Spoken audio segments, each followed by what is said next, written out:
silahkan dipijat-pijat gini. Pijatnya pakai kapas, jangan menggunakan tangan. Udah? Salep?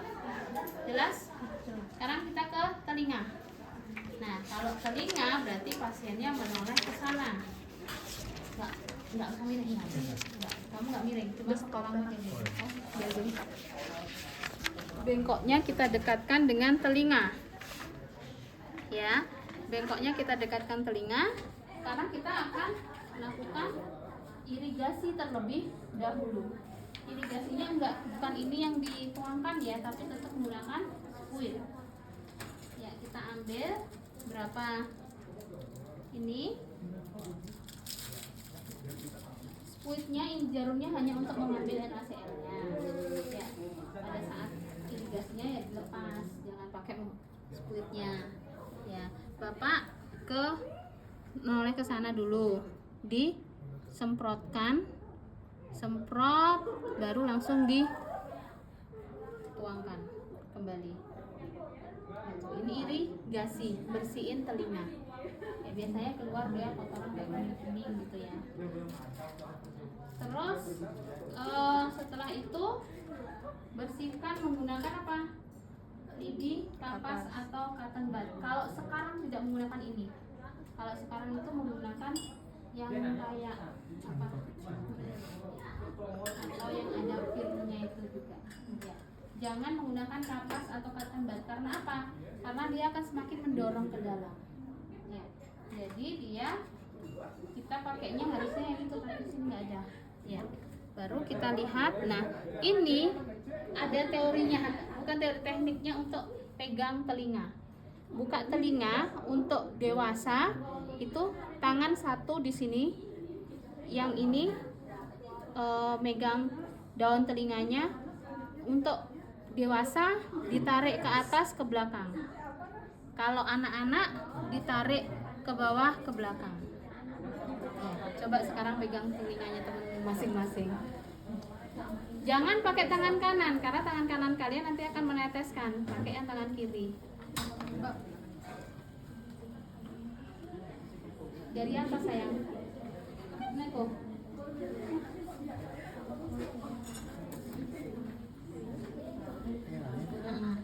Ini menekan di sini. Nah, ini kan bisa langsung coba.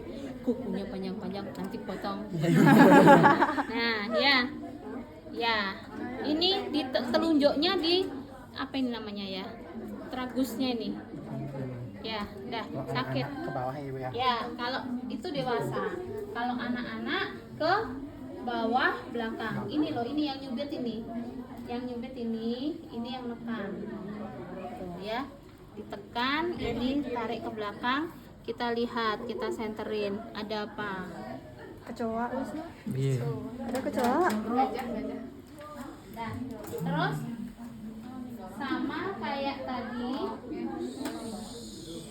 sama kayak tadi kita buang dulu ya. Setelah dibuang, baru tetesan yang selanjutnya kita teteskan sesuai dengan dosisnya ya. Kita teteskan, misalnya dosisnya adalah 2 tetes, 1, 2, langsung tangan kita menekan ini apa namanya situ, lupa saya. Itu ditekan sambil diputer selama 3-4 menit. Tragus apa ya? Trabus ya. Ditekan sambil diputer-puter. Bila ada donor akan berbuih. Jadi apakah setiap mau meneteskan tetes telinga harus irigasi terlebih dahulu, Bu? Tidak. Tapi dibersihkan iya. Dibersihkannya hanya sebatas menggunakan bukan ini ya, yang tadi apa?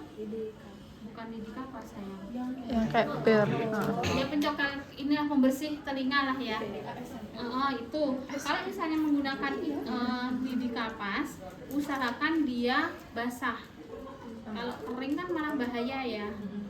Justru kering itu malah nanti serabutnya nempel-nempel gitu loh. Kalau basah kan basah, tapi basahnya basah steril NaCl gitu ya. Jadi kalau misalnya nggak ada indikasinya untuk melakukan irigasi telinga, cukup dibersihkan aja dulu. Habis dibersihkan baru ditetesin. Kalau misalnya di situ ada indikasinya harus irigasi, ya seperti itu tadi. Ya. Oke, sudah ada tanyakan tetes telinga? Sudah ya? Sudah Pak. Belum Pak, Bapak tetap tidur. Terus sekarang kita ke supositoria. Nah, posisinya sekarang enak lagi Pak. Nah, ya enak kan Pak? Ya, posisinya kalau supositoria adalah posisi sin, miring. Ya, untuk memiringkan pasien gimana? Kakinya ditekuk dulu Pak, satu, terus miring ke sana, tapi agak ke sini ya Pak ya. Ya Pak, miring Pak. Nah, sip, pinter Pak. Udah, kamu hadap sana. Ya, obat supositoria. Mana tadi obat saya? Ya, jadi obatnya seperti ini. Kamu lihat nanti kamu nggak ngerti. Obatnya seperti ini. Ini bukanya itu kan ini pasti ini ya, seperti ini dibuka. Biasa ya, nggak usah dikeluarkan. Ya, nggak usah dikeluarkan, biarkan aja gini. Ya, kalau mau dikeluarkan boleh. Kalau mau dikeluarkan berarti ditaruh di tempat bagi steril. Ya, kalau biasanya sih saya nggak pernah ngeluarin, cukup kita nanti tekan ini aja masuk kok dia ke dalam. Ya, terus usahakan kalau misalnya dia runcing sekali, baru kita tumpulkan menggunakan kasa steril. Ya, kalau dia lancip sekali, kalau ini kan udah nggak lancip. Ya, udah kita buka, kita taruh di tempat dibagi steril. Ya, terus kita bersihkan dulu areanya. Berarti kita pakai handscoon-nya nanti 2 kali.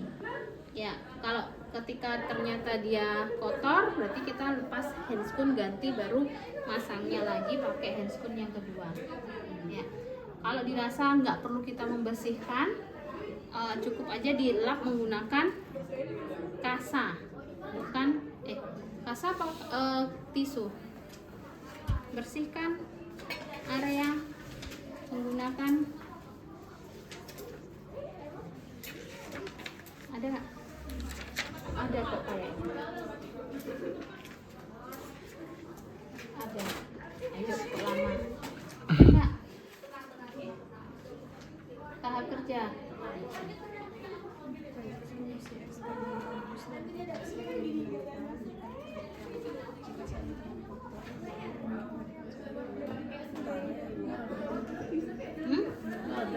Enggak ada.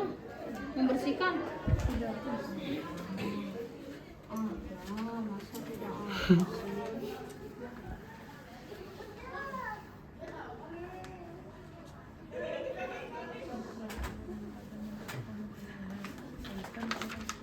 Tempatkan pengalas atau perlak di bawah bokong. Kaji kondisi eksternal anus dan lokasi dinding rektal jika diperlukan. Jika sarung tangan kotor, buang dengan membalik sarung tangan ke dalam, keluar dan taruh di ini. Buka obat, gosok ujung yang tajam sampai terasa ujung obat tidak begitu tajam dan tidak akan melukai membran rektum. Oleskan daerah sekitar ujung obat dengan lubrikasi jeli. Instruksikan pasien untuk rileks dan nafas. Oh ya, berarti dibersihkan itu ketika kita melihat ada kotoran baru kita bersihkan. Misalnya kalau kalian pasiennya dengan hemoroid, ya kalau hemoroid kan berarti kita harus membersihkan. Kenapa? Duduk, kalau mau duduk bersihkan, terus otomatis kotor kan tangannya, harus ganti handscoon lagi. Ini seolah-olah pasiennya sudah bersih ya. Terus kita nyiapkan jelinya di mana Bu? Siapkan aja jelinya di jelinya di mana? Di kasa. Jadi kan buka gini, kita taruh kasa ya, kasanya kasa steril. Berarti kalau steril tadi harusnya harus pakai ulangi deh, nanti kamu kebiasaan lagi. Tangan kita tadi sudah bersihin ya, berarti sudah ganti handscoon. Handscoonnya bersih. Kita taruh, ambil kasa, taruh, terus kita oleskan, kita taruh jelinya di asa, udah kan? Baru kalau mau kita masukkan ini, kita olesin jelly. Tapi biasanya kalau di rumah sakit nggak pernah ngolesin pakai jelly, karena ini sudah ada lubrikasinya. Gitu. Ya, tapi di prakteknya kalau kalian belum kerja, tetap gunakan jelly. Oleskan dulu jelinya, ya baru dimasukkan. Masukin ya Pak ya. Ya, kita buka, maaf ya Pak ya, jangan anggap ini pornografi. Kita buka, ya dibuka, kita masukkan, kita dorong sambil ditekan kan, kita dorong masuk kan gitu, udah. Terus kita tutup sampai berapa menit di situ? Kita tahan sampai, jangan suruh 15 menit saya gini. 3 sampai 40 menit. Iya. Oh, lagi 15 sampai 20 menit. 3 sampai 4 menit. Oh. 3 sampai 4 menit ya. Jadi kita diamkan 3 sampai 4 menit, kita tekan. Nah, kalau misalnya Pak sudah merasa ada seperti mules-mules, baru kita siapkan untuk dia BAB-nya. Ya Pak ya. Terus udah mulai. Terus kalau misalnya untuk obat anti nyeri ya, kalau obat anti nyeri pastikan Pak ada rasa ingin keluar lagi nggak obatnya, gitu. Untuk memastikan bahwa obat itu sudah meresap ke dalam. Kalau misalnya obatnya masih pengen keluar, masih kayaknya obatnya masih berasa pengen belum masuk gitu ya, berarti kita tahan lagi sampai dia berasa tidak ingin. Kayak kalian kalau BAB yang nggak bisa keluar tuh kan masuk lagi, iya kan? Nah itu biar nggak ada rasa itu gitu loh, ya pastiin berarti obatnya sudah masuk menyerap. Oke, cuci tangan, evaluasi. Sebelum evaluasi ada tanyakan? Ada tanyakan? Nggak ada? Ya kok silakan kok. Tahap evaluasi kok.